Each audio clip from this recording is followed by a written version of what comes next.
Okay, so this is a good opportunity to just briefly talk about, scene revisions, because we know now that this, like I'm dealing with this cut, this is cut off, it's completely flat back here.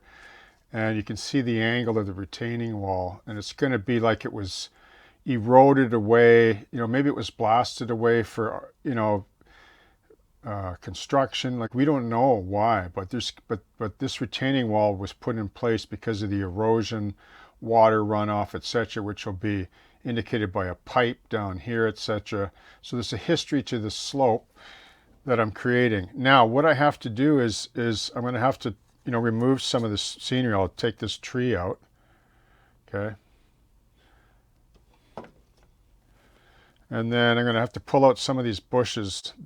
That one was already, I pre-removed that, but they were glued in. But I just use a pair of needle nose pliers, and I can go in there like this, because it's matte medium, remember? And matte medium is beautiful stuff to revise. See, pops out. Okay, just want to make sure I remove those because I don't want to damage them. All right, and then we'll probably move this one down here.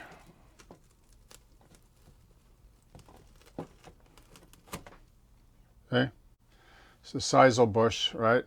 Hard, right? Hard, but matte medium. You can pull out. If you glued this with carpenter's glue, good luck getting out. You're going to pull a whole chunk of the foam out. That's, once again, the method or reason for my madness with matte medium. So now what I'm going to do is, well, not right this second, but I'm going to look at this. Like, some of this is going to get cut away. So this is foam. So this has got some texture paste on it, which cuts easily. It's acrylic once again. And so I'll be able to cut this away, chip this away, and then repaint it and blend it into the scene, because I don't want this steep rock face. Like, I want it up to here, but I want to take this down a bit. And so it doesn't look like I just added the idea on. I want to blend this in, and I'll show it to you from another angle.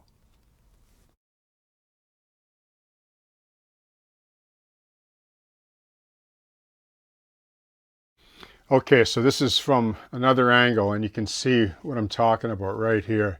So I've removed these bushes here in the tree, and I'm gonna knife this in. Once I cut this pink foam, I'm gonna put a piece of pink foam in here and keep it below, like half an inch below this wall, or an inch even, so I can build up rubble. I'm going to use some combination of foam and real stone and gravel, etc., to build this slope up. So it looks like it's, loose strata being held back by this wall. And I can get rid of this here, this, just to blend this in, right? Okay.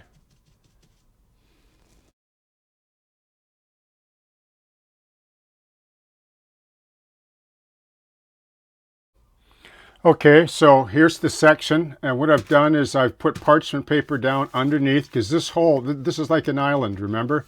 If you go further back under videos, you see the diorama features that I did. This was separately built on my bench and put into place. Then there's a 2-inch back strip with trees, background trees, that comes off as well. So it's component, right? Like, the whole layout has a component style of design and build to it, so that if I ever have to move it or I want to save it, if there's, it just, like, within half an hour the whole layout is stripped.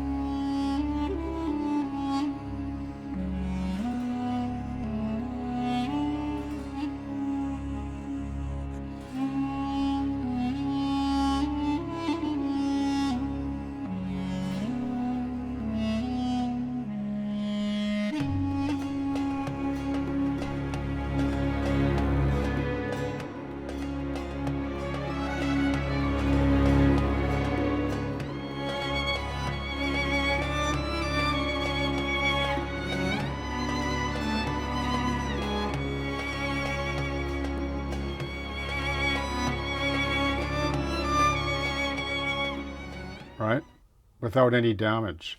So anyway, parchment paper, because I only want to adhere it to this. And so I'm going to put this piece in first, which I pre-cut. Okay. It's not perfect, but that's okay. I'll show you how I heal that or fix that. Then I know roughly, I just used a paper template because I want to adhere this on later. Okay. The retaining wall. But I don't have to now, and I can work on this now, texture it, model it, paint it, etc. And then I'm going to put this piece in here to just fill that in. And then I'm going to use cell clay. I'm not going to use PL300. I've used it in the past and it still has a place, but for this little amount, I don't want to waste a whole tube. The problem with the canister, you know, the glue, construction glues, well, anyway, with PL300 is if you don't use it all within a week or two, it just goes bad and it's a waste of money. I mean, it's not super expensive, but I don't want to do that. That's gross waste.